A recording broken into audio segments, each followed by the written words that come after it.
बार फिर से स्वागत है आप सभी का मेरे चैनल में। हम फर्मेंटेशन टेक्नोलॉजी से रिलेटेड टॉपिक्स के बारे में पढ़ रहे थे, जिसमें मैंने स्टार्टिंग के लगभग सारे टॉपिक्स कवर अप करवा लिए हैं। एक जो लास्ट टॉपिक है हमारी production methods of alcohol, citric acid, penicillin, glutamic acid and etcetera, उसमें हमने अल्कोहल और सिट्रिक एसिड की प्रोडक्शन देख ली है। आज हम ग्लूटामिक एसिड की प्रोडक्शन देखेंगे। तो चलिए सबसे पहले देखते हैं कि ग्लूटामिक एसिड क्या होता है। What is glutamic acid? तो glutamic acid is an alpha amino acid that is used by almost all the living beings in the biosynthesis of protein. Glutamic acid एक अल्फ़ा एमिनो एसिड है जिसका use protein के manufacturing में होता है, मतलब protein के प्रोडक्शन में होता है। और ये अल्फ़ा एमिनो एसिड क्या होता है? तो वैसे एसिड जिनके अल्फ़ा कार्बन पे अमीनो ग्रुप जुड़ा हो उसको हम अल्फ़ा एमिनो एसिड बोलते हैं। उसके बाद से इसके ये एक नॉन एसेंशियल अमीनो एसिड है। अब दो तरह के अमीनो एसिड्स होते हैं, एसेंशियल एंड नॉन एसेंशियल।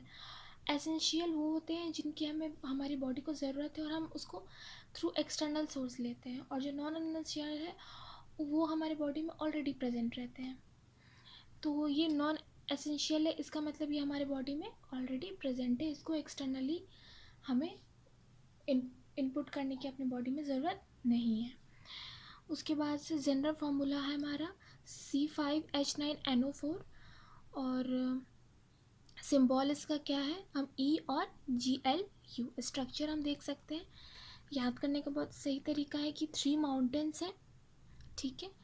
दो जो पेरीफेरल वाले माउंटेन्स है उसके उस पर OH लगा है, OH लगा है, और जो फर्स्ट वाला माउंटेन है फ्रॉम राइट टू लेफ्ट उसके जो ट्रफ है उस पर NH2 लगा हुआ है। यूपाक नेम है 2 एमिनो पेंटाडोइक एसिड। पेंटेन क्यों बोल रहे हैं? क्योंकि 5 कार्बन है। कहाँ कहाँ कार्बन है? तो एक कार्बन यहाँ, 2, 3, 4, 5 है ना।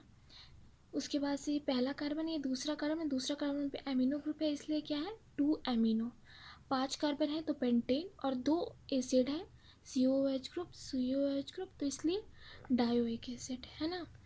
इसके एप्लीकेशंस क्या है? तो सबसे पहले तो हमने डिफिनीशन में ही कवर अप कर लिया कि हाँ ये प्रोटीन के मैन्युफैक्चरिंग में मदद करता है, क्योंकि प्रोटीन क्या होता है actually? Polymers of amino acid. तो हमारा जो ग्लूटामिक एसिड है वो एक एमिनो एसिड है, तो उसकी वजह उनके ही पॉलीमर चेन से हमारा प्रोटीन बनता है। उसके बाद से ये डिटॉक्सिफिकेशन में हेल्प करता है। अब डिटॉक्सिफिकेशन क्या होता है? तो एक्चुअली डिटॉक्सिफिकेशन एक प्रोसेस है जिसके थ्रू जितने भी हमारी बॉडी में अनवांटेड और टॉक्सिक मटेरियल है वो रिमूव आउट हो जाते हैं हमारे बॉडी से। तो ये डिटॉक्सिफिकेशन का भी हमारे बॉडी में काम करता है। जैसे कि ये अमोनिया को डिटॉक्सिफाई करता है, मतलब अमोनिया को हमारे बॉडी से रिमूव आउट करता है through converting glutamic acid to glutamate. जब ये ग्लूटामिक एसिड को ग्लूटामेट में कन्वर्ट करता है तो उस प्रोसीजर में हमारा अमोनिया भी डिटॉक्सिफाई हो जाता है। एक्चुअली अमोनिया हमारे बॉडी के लिए बहुत हजार्डियस है, वो बहुत टॉक्सिक माना जाता है अमोनिया को, इसलिए हम लोग जो अपना यूरिन वेस्ट या फिर जो भी करते हैं हम उसको तुरंत यूरिया और यूरिक एसिड में कन्वर्ट कर लेते हैं। उसके बाद से ये एज अ फूड एडिटर और फ्लेवर इन्हांसर भी काम करता है मोनोसोडियम ग्लूटामेट के फॉर्म में। ये एक सॉलिड फॉर्म है ग्लूटामिक एसिड का। ग्लूटामिक एसिड का स्ट्रक्चर ये हुआ, जब हम इसमें से H हटा देंगे तो ये एनायन बन जाएगा O-। आप यहाँ पे इसको अच्छे तरीके से देख सकते हो, ये देखिए ये हमारा ग्लूटामिक एसिड है ना। उसके बाद से ये जो नीचे है उसमें से हमने एक H निकाल दिया, तो ये हमारा ग्लूटामेट हो गया जो actually anion of glutamic acid होता है। उसके बाद से हम इसको रीअरेंज कर सकते हैं, तो यहाँ का H यहाँ पे अगर आ जाएगा तो NH3 प्लस हो गया, और इधर भी माइनस इधर भी माइनस, तो इसको भी हम ग्लूटामेट बोल सकते हैं। और उसके बाद से जब ये ग्लूटामेट में हम यहाँ पे Na लगा देते हैं तो वो सोडियम मोनोसोडियम ग्लूटामेट बन जाता है, और यही जो है सॉलिड फॉर्म है हमारे ग्लूटामिक एसिड का, जो कि फूड इन्हांसर और फूड एडिटर में यूज़ होता है, और बाकी और भी उसकी बहुत पर्पसेस हैं। उसके बाद से ये एक्साइटरी न्यूरोट्रांसमीटर भी काम करते हैं हमारे बॉडी में। वो न्यूरोट्रांसमीटर क्या करते हैं एक्चुअली, ये जब भी कोई स्टिमुली या फिर कुछ भी हमें कुछ भी रिस्पॉन्स मिलता है थ्रू इन्वायरमेंट, तो ये क्या करते हैं, ये एक्साइट हो जाते हैं और अपने जो एडजेसेंट नर्व है उनको भी एक्साइट करते हैं और करते जाते हैं और फाइनली हमारे जो ब्रेन है वहाँ तक सिग्नल पहुँचती है और फिर वो वहाँ से वापस सिग्नल देता है और फिर हमारे टारगेट ऑर्गन पे आता है और फिर टारगेट ऑर्गन हमारा उस हिसाब से एक्शन करता है। उसके बाद से है कि माइक्रो ऑर्गेनिज्म जो है ग्लूटामिक एसिड प्रोडक्शन में यूज़ हो रहे हैं, वो कौन कौन से हैं, तो साइनोबैक्टीरियम ग्लूटामिकम, उसके बाद से और जो जीनस है साइनोबैक्टीरियम के अलावा वो है माइक्रोबैक्टीरियम, ब्रीवीबैक्टीरियम, अर्थ्रोबैक्टर। लेकिन जो सबसे ज़्यादा में जो वाइडली यूज होता है वो साइनोबैक्टीरियम होता है और उसकी भी कौन सी है स्पीसीज, ग्लूटामिकम। साइनोबैक्टीरियम नहीं, सॉरी, साइनोबैक्टीरियम नहीं है, ये है कोरिनीबैक्टीरियम ग्लूटामिकम। फिर आते हैं हम इसका प्रिपरेशन ऑफ द मीडियम। हम इसका मीडियम कैसे प्रिपेयर करेंगे। हम जो भी ग्लूटामिक एसिड के प्रोडक्शन में जो वो माइक्रो ऑर्गेनिज्म को क्या चाहिए उसके प्रोडक्शन में, ये सब हम इसमें देखेंगे कि उसको कौन से न्यूट्रिएंट चाहिए ताकि उसकी मेटाबॉलिक रेट अच्छे से हो पाए और वो अच्छे क्वांटिटी में मेटाबॉलिक प्रोडक्ट दे पाए। तो क्या क्या चाहिए उस माइक्रो ऑर्गेनिज्म को, तो कार्बन चाहिए, कार्बन सोर्स, नाइट्रोजन, उसके अलावा उसको ग्रोथ फैक्टर्स चाहिए और pH-O2 सप्लाई तो खैर चाहिए। तो कार्बन सोर्स में हम क्या क्या ले सकते हैं, हम आइदर रिफाइंड कार्बन सोर्स ले सकते हैं या फिर अनरिफाइंड कार्बन सोर्स ले सकते हैं। अब आप सोच रहे होंगे कि ये रिफाइंड कार्बन सोर्स और अनरिफाइंड कार्बन सोर्स क्या क्या है। तो एक्चुअली अनरिफाइंड सोर्स वो होते हैं कि जो भी हमारा नेचुरली जो हमारा सोर्स है कार्बन का, जब हम वहाँ से एक्सट्रैक्ट करते हैं कार्बन को और उसको डायरेक्टली हम यूज़ करने लगते हैं तो हम उसको बोलते हैं अनरिफाइंड फॉर्म ऑफ कार्बन। जैसे कि हमारा sugar beet molasses, sugar cane molasses, ये सब हो गया। और रिफाइंड में क्या करते हैं हम, जो हमारा नेचुरल सोर्स है उससे लेकर एक्सट्रैक्ट करके, अब उसको हम डायरेक्टली यूज़ नहीं करते, हम उसको पहले प्यूरीफाई करते हैं, उसको बहुत तरह की प्रोसेसिंग उसकी कराते हैं और तब हम उसको यूज़ करते हैं। हम उसमें हर तरह के जो अनवांटेड मटेरियल है हम उनको निकाल देते हैं, जिस चीज़ की हमें ज़रूरत नहीं है अगर वो मटेरियल उनमें है तो उनको हम साइड कर देते हैं, रिमूव आउट कर देते हैं। तो वो हो गया हमारा रिफाइंड कार्बन सोर्स, जैसे कि हमारा ग्लूकोज, सुक्रोज, फ्रुक्टोज, माल्टोज।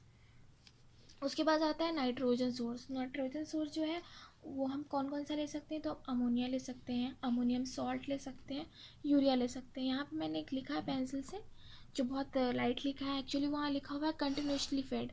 मतलब कि जो नाइट्रोजन सोर्स है हमको उसको फर्मेंटर में लगातार डालते जाना है, मतलब वो ख़त्म होते जाएगा, हम डालते जाएंगे, एक तरफ से वो ख़त्म हो रहा है, एक तरफ से हम डालते जा रहे हैं ताकि उसकी कमी ना हो, क्योंकि जो नाइट्रोजन सोर्स है उनकी बहुत ज़रूरत होती है कार्बन को। जो भी हमारा ग्लूकोज है उसको ग्लूटामिक एसिड में, जो भी हमारा कार्बन सोर्स है जैसे कि ग्लूकोज, सुक्रोज, उसको ग्लूटामिक एसिड के में कन्वर्ट करने के लिए हमको नाइट्रोजन सोर्स की बहुत ज़्यादा ज़रूरत है, इसलिए हम उसको कंटिन्यूसली फेड कराते रहते हैं। ग्रोथ फैक्टर्स में हमारा एक बायोटिन है। ये बायोटिन क्या है, तो क्या ये जो है ये ग्रोथ फैक्टर है, ये माइक्रो ऑर्गेनिज्म के ग्रोथ में, उनके डिवीज़न में, उनके रिप्रोडक्शन में हेल्प करता है। और इसकी जो कॉन्सेंट्रेशन होती है कि हाँ इसको किस कॉन्सेंट्रेशन में डालना है, किस अमाउंट में डालना है, ये कार्बन सोर्स पर डिपेंड करती है कि हमारा कार्बन सोर्स रिफाइंड है, अनरिफाइंड है, हमने कार्बन सोर्स का क्या कॉन्सेंट्रेशन लिया है, तो उसके हिसाब से, उसके रेशियो के हिसाब से बायोटिन मतलब पूरा डिपेंडेंट रहता है कार्बन सोर्स के टाइप और उसके अमाउंट पे। अब आते हैं फर्मेंटेशन कंडीशन कि फर्मेंटेशन कंडीशन क्या क्या हमें लग रहे हैं, हमें एक adequate amount of glutamic acid के एक्सट्रैक्शन में थ्रू माइक्रो ऑर्गेनिज्म। तो कौन कौन से लग रहे हैं हमें फर्मेंटेशन कंडीशंस, तो पहले तो हम O2 सप्लाई देखेंगे। तो O2 सप्लाई जो है वो कंटिन्यूसली होनी चाहिए और एडिक्वेट अमाउंट में होनी चाहिए। अगर हम ज़्यादा हाई कर लेंगे तो हमारे माइक्रो ऑर्गेनिज्म में डेथ हो सकती है उनकी, और अगर ज़्यादा लो करते हैं तो हम देखते हैं कि ग्लूटामिक एसिड से ज़्यादा तो लैक्टिक एसिड और सक्सिनिक एसिड का प्रोडक्शन हो रहा है, लेकिन हमें तो ग्लूटामिक एसिड चाहिए। इसलिए जो सप्लाई होनी चाहिए O2 की वो ना तो ज़्यादा होनी चाहिए और ना ही कम होनी चाहिए, मतलब एकदम रिक्वायर्ड एडिक्वेट अमाउंट में होनी चाहिए। उसके बाद जो पीएच है वो 7.5 रहना चाहिए। फर्मेंटेशन हम कौन सा यूज़ कर सकते हैं, तो हम सबमर्ज्ड करते हैं। अल्कोहल में हमने कंटिन्यूअस फर्मेंटेशन यूज़ किया था, सिट्रिक एसिड में हमने सबमर्ज्ड किया था, और ग्लूटामिक एसिड में भी हम सबमर्ज फर्मेंटेशन यूज़ कर रहे हैं। टेम्परेचर जो है हमारा 38 डिग्री सेल्सियस तक रहना चाहिए। कार्बन सोर्स जो भी हम ले उसमें कोई भी कार्बन सोर्स ले, लेकिन उसमें जो ग्लूकोज की अमाउंट है वो 12% से 13% तक होनी चाहिए। जो नाइट्रोजन सोर्स ले रहे हैं उसमें अमोनियम एसिटेट का जो कॉन्सेंट्रेशन है, जो परसेंटेज है वो 0.5% ही रहनी चाहिए। टाइम ड्यूरेशन मतलब कितने देर तक होना चाहिए, कितनी देर तक हम उसको छोड़ सकते हैं फर्मेंटर को वर्क करने के लिए ताकि हमारा ग्लूटामिक एसिड बन पाए, तो हम 30 to 35 आवर्स तक उसको छोड़ देते हैं। हम यील्ड देखते हैं कि अगर हमने 1 लीटर मीडियम तैयार किया, उसमें हमने माइक्रो ऑर्गेनिज्म डाल दिया उस हिसाब से, तो फिर हम देखते हैं कि हमारा 100 ग्राम ग्लूटामिक एसिड प्रोड्यूस होता है। फिर यहाँ पे मैंने एक नोट लिखा है कि हम थ्योरेटिकली हम ये देखते हैं कि जो ग्लूटामिक एसिड है, एक ग्लूकोज के मॉलिक्यूल से एक ग्लूटामिक एसिड बनता है, बट जब हम प्रैक्टिकली इसको यूज़ में लाते हैं तो हम देखते हैं कि हमारा 100% कन्वर्जन नहीं हो पा रहा है। एक ग्लूकोज के ग्लूटामिक एसिड में हमारा 70% ही हो पा रहा है। उसके बाद है हमारा general pathway for glutamic acid production, कि इसके पाथवे क्या क्या हैं। तो पहले तो हम न्यूट्रिएंट लेंगे, जो भी हमारा न्यूट्रिएंट है, कार्बन और नाइट्रोजन सोर्स, फिर हम उसको डिज़ोल्विंग टैंक में डालेंगे। डिज़ोल्विंग टैंक में डालेंगे मतलब हम उसको इवनली डिस्ट्रीब्यूट कर देंगे एक टैंक में। उसमें हम बाकी जो भी न्यूट्रिएंट होंगे हमारे उसको हम डालेंगे, जैसे कि कार्बन सोर्स डाला, फिर नाइट्रोजन सोर्स डाला, फिर भी हम देख रहे हैं कि कोई चीज़ की कमी है तो फिर हम उसको ऊपर से हम उसको डाल सकते हैं। उसमें कोई चीज़ एक्स्ट्रा हो रहा है तो हम उसको उस हिसाब से निकाल सकते हैं, उसको हम अच्छे से एजिटेट करवा सकते हैं, उसको हम अच्छे से डिस्ट्रीब्यूट करा देंगे, उस मिक्स करवा देंगे सारे सोर्सेज को एक साथ, और फिर एक तैयार करेंगे न्यूट्रिएंट पूरा, जिसमें हर तरह का न्यूट्रिएंट पाया जाए जो भी उस ऑर्गेनिज्म को चाहिए। फिर हम उसको क्या कराएंगे, उसमें से निकाल कर हम उसको स्टरलाइज करेंगे ताकि उसमें कोई अनवांटेड प्रोडक्ट ना आए हो, कोई अनवांटेड बैक्टीरिया या वायरस ना आए हो। फिर हम उसको बफर टैंक में डालेंगे। बफर टैंक में हम डालेंगे अपने न्यूट्रिएंट मिक्सचर को, ताकि जो उसका पीएच है जो हमने देखा था जो कि 7.5 रहना चाहिए, तो हम अपना बफर टैंक में डालेंगे ताकि वो उसका पीएच कॉन्स्टेंटली हो पाए 7.5 पर। फिर हम उसको अपने न्यूट्रिएंट मिक्सचर को फर्मेंटर में डालेंगे। जो हमारा फर्मेंटर में हमारी फर्मेंटेशन की प्रोसेसिंग होगी, और फिर जो प्रोडक्ट निकलेगा वो in the form of fluid निकलता है ना। उसको हम क्या करेंगे, पहले उसको सेंट्रीफ्यूज या फिर और भी बहुत सारे मेथड्स के थ्रू जितने भी हमारे अनवांटेड उसमें पार्टिकल्स होंगे या फिर जो भी हमारा माइक्रो ऑर्गेनिज्म हो उसके डेड सेल्स होंगे, उसको हम पहले सेपरेट आउट कर लेंगे। फिर हम एनायन एक्सचेंज कराएंगे। एनायन एक्सचेंजर में क्या होता है कि एनायन एक्सचेंजर में क्या होता है कि जितने भी हमारे निगेटिव चार्ज है वो क्लोरीन से रिप्लेस हो जाते हैं, ठीक है। और ये कराने के बाद हमें NH3 मिलता है, ताकि और ये NH3 जो निकलता है वो हम उसको रीयूजिंग में रीयूज़ कर सकते हैं हम उसको। उसके बाद से क्या कराएंगे, जो हमारा प्रोडक्ट है उसको हम उसमें हम NaOH डाल देंगे। जब NaOH डालेंगे तो एक रिएक्शन होगा।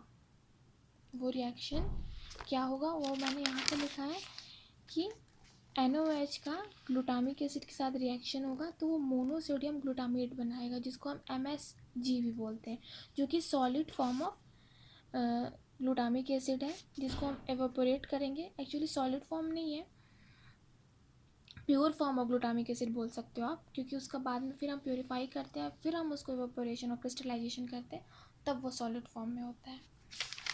तो हम इसलिए हमने एल्यूट करा दिया। फिर हम एनायन एक्सचेंजर में डालेंगे ताकि उसका फर्दर प्यूरिफिकेशन हो जाए। फिर हम एवोपोरेट करेंगे और फिर हम क्रिस्टलाइज करेंगे, और फिर हमारा solid form of glutamic acid जो कि मोनोसोडियम ग्लूटामेट है वो तैयार हो जाएगा अपने यूज़ के लिए।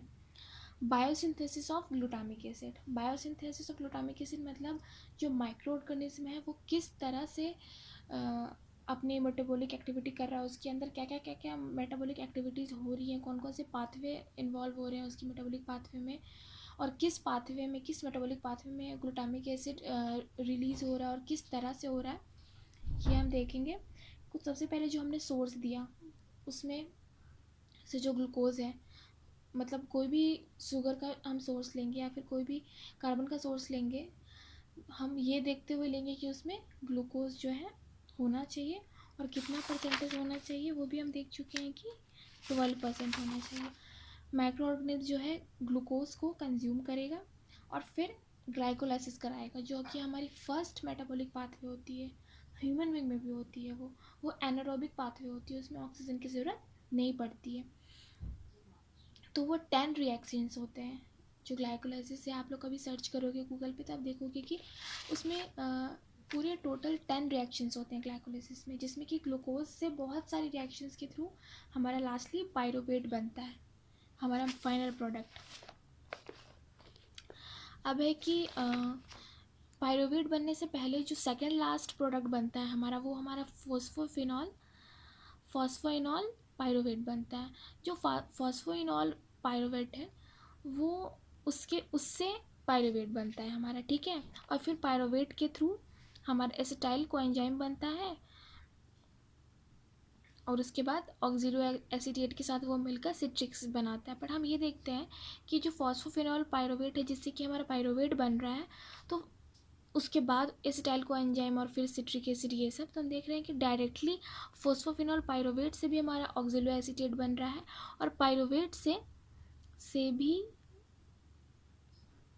डायरेक्ट हमारा ऑक्सिलो एसीटेट बन रहा है। इस दोनों से हमारा ऑक्सिलो एसीटेट बन रहा है।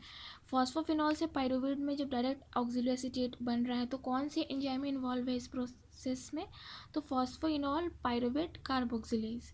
और जब पायरुवेट से डायरेक्ट ऑक्सिलो एसीटेट बन रहा है तो कौन सा एंजाइम इन्वॉल्व है, यहाँ पे मैंने लिखा नहीं है बट वो है पायरुवेट कार्बोक्सिलेज, है ना। और जब पायरुवेट से एसिटाइल को एंजाइम बन रहा है तो कौन सा एंजाइम इन्वॉल्व है, पायरुवेट डिहाइड्रोजिनेज। और फिर ये इस ऑक्सिलो एसीटेट के साथ रिएक्शन करके हमारा सिट्रिक एसिड बनाता है। फिर ये सिट्रिक एसिड की फर्दर प्रोसेसिंग होती है, आइसोमेराइज क्या क्या होते हैं उसके बाद। तो इसी बीच में हमारा एक इंटरमीडिएट प्रोडक्ट बनता है अल्फ़ा कीटो ग्लूटारेट। इस अल्फ़ा कीटो ग्लूटारेट को हम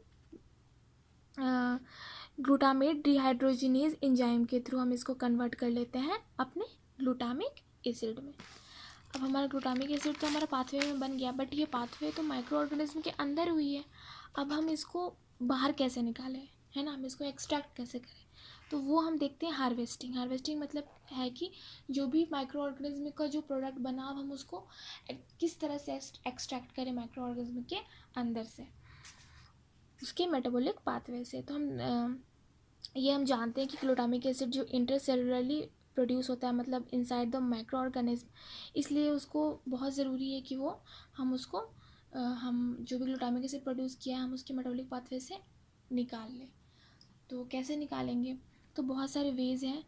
हाँ, जो माइक्रो ऑर्गेनिज्म अगर उनकी मेम्ब्रेन है, अगर उसकी परमिएबिलिटी मतलब उसकी जो भी कोई भी माइक्रो ऑर्गेनिज्म कोई भी मॉलिक्यूल आने जाने की जो क्षमता है उसकी मेम्ब्रेन की, अगर वो बढ़ जाती है तो आसानी से जो हमारा ग्लूटामिक एसिड है हम वो बाहर आ जाएगा।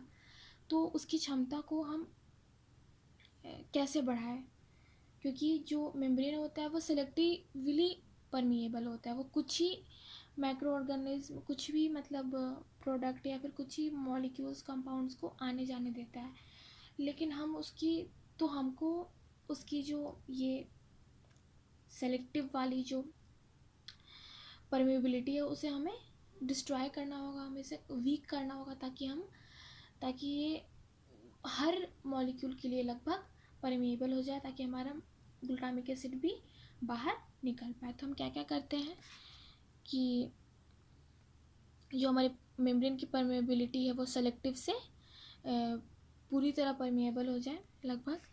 तो बायोटिन लिमिटेशन, हम बायोटिन की जो बायोटिन जो हमने दिया है जो हमारे एज ए ग्रोथ फैक्टर, हम उसको न्यूट्रिएंट से निकाल लेंगे, हम उसको उसकी कमी कर देंगे फर्मेंटेशन प्रोसेस में। तो उससे क्या होगा कि माइक्रो ऑर्गेनिज्म को वो बायोटिन नहीं मिलेगा। और बायोटिन एक्चुअली करता क्या है, तो वो फैटी एसिड के प्रोडक्शन में हेल्प करता है। और जो हमारा लिपिड होता है, फॉस्फोलिपिड, जो हमारे मेम्ब्रेन या फिर माइक्रो ऑर्गेनिज्म के भी मेम्ब्रेन में पाया जाता है, फॉस्फोलिपिड होता है वो। लिपिड क्या होते हैं एक्चुअली? ग्लिसरॉल और फैटी एसिड के मिलके बने हुए कंपाउंड है। तो जब हमारा फैटी एसिड ही नहीं बन रहा है तो फिर हमारा लिपिड नहीं बनेगा, हमारा फॉस्फोलिपिड नहीं बनेगा, हमारा मेम्ब्रेन अच्छे से तैयार नहीं होगा, और फिर हमारा जो ग्लूटामिक एसिड वो आसानी से रिलीज आउट हो जाएगा। फिर use of oleic acid and glycerol auxotrophs. हम देखते हैं कि ये जो ऑलिक एसिड और ग्लिसरॉल ऑक्सोट्रॉप्स है, ये एक ऐसे केमिकल्स हैं जिनके यूज़ से हम देखते हैं कि जो मेम्ब्रेन है उसकी कंपोजिशन ही बदल गई। कंपोजिशन मतलब वो जिस जिस एलिमेंट और कंपाउंड से मिलके बने हैं, जैसे कि डबल बॉन्डेड ये वो, तो उनकी कंपोजिशन ही बदल जाती है। जो डबल बॉन्ड है वो सिंगल बॉन्ड में कन्वर्ट हो जाते हैं, NH3 हैं, या फिर बहुत सारे फैटी एसिड लिपिड वो आपस में रिएक्ट होकर कुछ और कंपाउंड बना लेते हैं। मतलब उसकी पूरी उथल पुथल हो जाती है कंपोजिशन, जिसकी वजह से उसका जो पावर है वो वीक हो जाता है वो, और वो अब सेमी परमेबल नहीं रहता है, वो पूरी तरह परमेबल हो जाता है, और उसकी वजह से ग्लूटामिक एसिड बाहर आ जाती है। उसके अलावा जो है सर्फिकेंट्स का यूज़ करके, जैसे सर्फ ये सब का, लोकल एनेस्थेटिक्स, पेंसिलिन जो कि हमारा एंटीबायोटिक है, सैचुरेटेड फैटी एसिड, ये सब का यूज़ करके भी हम ग्लूटामिक एसिड को माइक्रो ऑर्गेनिज्म से के बॉडी से एक्सपोर्ट आउट करते हैं। अब है कि रिकवरी, मतलब कि जो हमने हार्वेस्ट किया माइक्रो ऑर्गेनिज्म से ग्लूटामिक एसिड को, अब हम उसको प्योरीफाई कैसे करेंगे? तो सबसे पहले तो हम उसको सेल सेपरेट करेंगे थ्रू सेंट्रीफ्यूज और एनी अदर टेक्निक। उसके बाद हम उसको एनायन एक्सचेंजर में डालेंगे। फिर हम उसको एल्यूट कराएंगे थ्रू NOH। फिर NOH और ग्लूटामिक एसिड में एक रिएक्शन होगा जिसकी वजह से हमारा मोनोसोडियम ग्लूटामेट बनेगा, जो कि purified form of glutamic acid है। उसको फिर हम फर्दर प्योरीफिकेशन के लिए भेजेंगे एनायन एक्सचेंजर में। फिर वहाँ से हम उसको सब्जेक्ट करेंगे इवापोरेशन और क्रिस्टलाइजेशन में, और हमारा जो ग्लूटामिक एसिड है फॉर कमर्शियल यूज़ बन के तैयार हो जाएगा। तो ये था हमारी ग्लूटामिक एसिड की प्रोडक्शन थ्रू फर्मेंटेशन। तो आज की क्लास ओवर होती है। आपको आज की क्लास रिलेटेड कोई भी प्रॉब्लम है तो आप कमेंट बॉक्स में पूछ सकते हो। And thank you so much for watching my video so patiently. Good night to all of you.